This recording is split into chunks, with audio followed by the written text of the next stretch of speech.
दोस्तों, इस प्रश्न में पूछा जा रहा है कि डफरिन रिपोर्ट किस चीज से संबंधित थी। आपका पहला ऑप्शन है शिक्षा में सुधार, दूसरा ऑप्शन है अर्थव्यवस्था में सुधार, तीसरा ऑप्शन है प्रेस में सुधार और चौथा ऑप्शन है इनमें से कोई नहीं। तो इस प्रश्न का जो सही उत्तर है वो है चौथा, इनमें से कोई नहीं। दोस्तों, अगर आप किसी भी कम्पिटेटिव एग्जाम की सीरियसली तैयारी कर रहे हैं तो आपको कुछ कमीशंस और वो क्यों बनाए गए थे ये ज़रूर पता होना चाहिए। तो ऐसे ही कमीशंस की एक लिस्ट हम देख लेते हैं यहाँ पे, और इसके बाद हम जानेंगे डफरिन रिपोर्ट के बारे में भी कुछ बातें। तो सबसे पहले कुछ फेमाइन कमीशंस हैं, जैसे कैंपबेल कमीशन। इसकी स्थापना 1866 से 67 के बीच में हुई थी। स्टारची कमीशन, इसकी स्थापना जो है 1878 में हुई थी। फिर ल्याल कमीशन, इसकी स्थापना 1897 में हुई थी। और सबसे आखिरी में है मैकडोनल्ड कमीशन, इसकी स्थापना 1890 में हुई थी। तो ये चार फेमाइन कमीशंस हैं, इनके नाम आपको याद होने चाहिए। इसके बाद हम शिक्षा में सुधार से बनी कमीशंस देख लेते हैं। सबसे पहले तो है चार्ल्स वुड डिस्पैच। ये है 1854 में बना था और ये बहुत ही इंपॉर्टेंट कमीशन है एक। इसका लक्ष्य था कि भारत में पाश्चात्य शिक्षा को बढ़ावा देने के लिए कुछ सुझाव देना।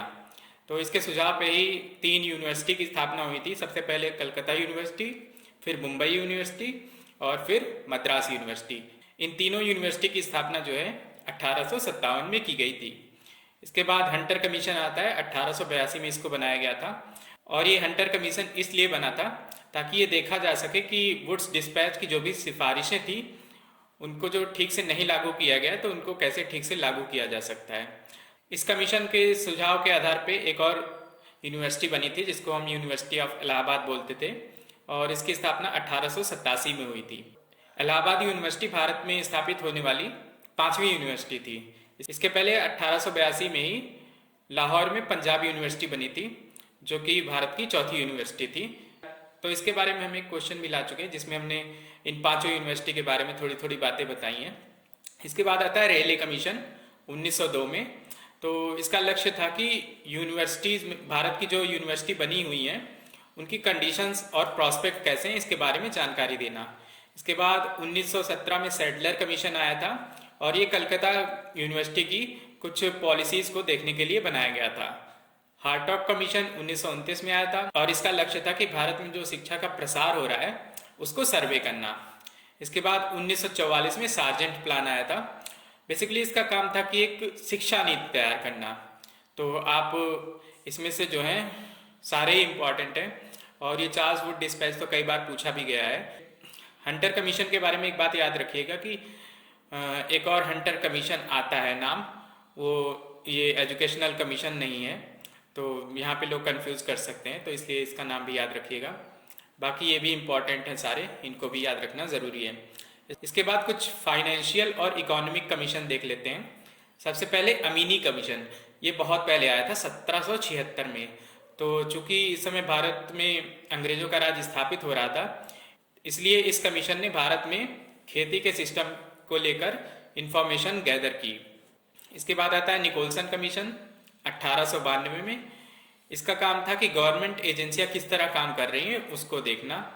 वेलबी कमीशन 1895 में आया था और इसका काम था वेस्टफुल स्पेंडिंग्स पे अपनी रिपोर्ट देना। जैसा कि आपको पता होगा कि दादा भाई नौरोजी ने ड्रेन ऑफ वेल्थ थ्योरी दी थी, तो उसमें बताया था कि भारत सरकार जो है वो काफ़ी वेस्टफुल खर्चा कर रही है, मतलब पैसे बर्बाद कर रही है। तो इन सब आरोपों की भी जांच करना इस कमीशन के ही अंतर्गत आता था, वेलबी कमीशन। इसके बाद स्कॉट मॉन्सेरिफ कमीशन आता है 1891 में, ये इरिगेशन के लिए बनाया गया था। हॉलैंड कमीशन 1916 में इंडस्ट्री के डेवलपमेंट के लिए बनाया गया था। मैक्सवेल ब्लूमफील्ड कमीशन 1925 में बारदोली आंदोलन के कारणों को समझने के लिए बनाया गया था। विटले कमीशन 1929 में लेबर से संबंधित मामलों के लिए बनाया गया था। और इसके बाद सप्रू कमीशन है, ये इंपॉर्टेंट कमीशन है 1934 में। ये मिडिल क्लास में बेरोजगारी को लेकर बनाया गया था। फ्लाउड कमीशन 1900, यहाँ शायद 39 होना चाहिए, यहाँ पे गलत लिख गया है। ये बंगाल में टेनेंसी को लेकर बनाया गया था।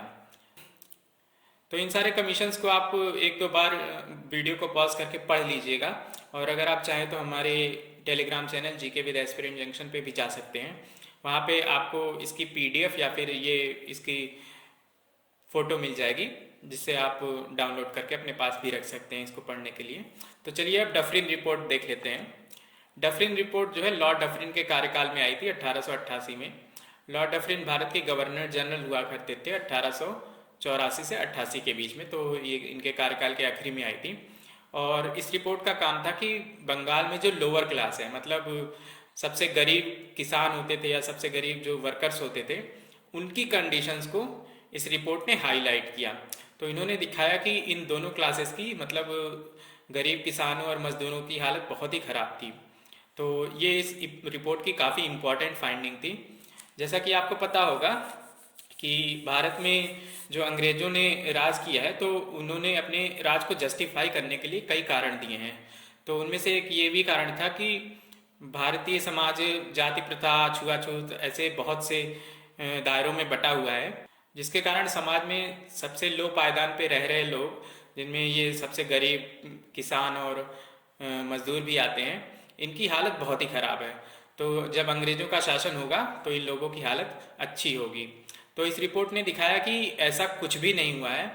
इसलिए जो अर्ली नेशनलिस्ट थे उनको सरकार को अपोज करने का एक पॉइंट मिल गया कि ब्रिटिश सरकार जो कहती है वो ऐसा हो नहीं रहा है कुछ भी। इसीलिए ज़रूरी है कि भारत को चलाने में भारतीयों का भी योगदान हो।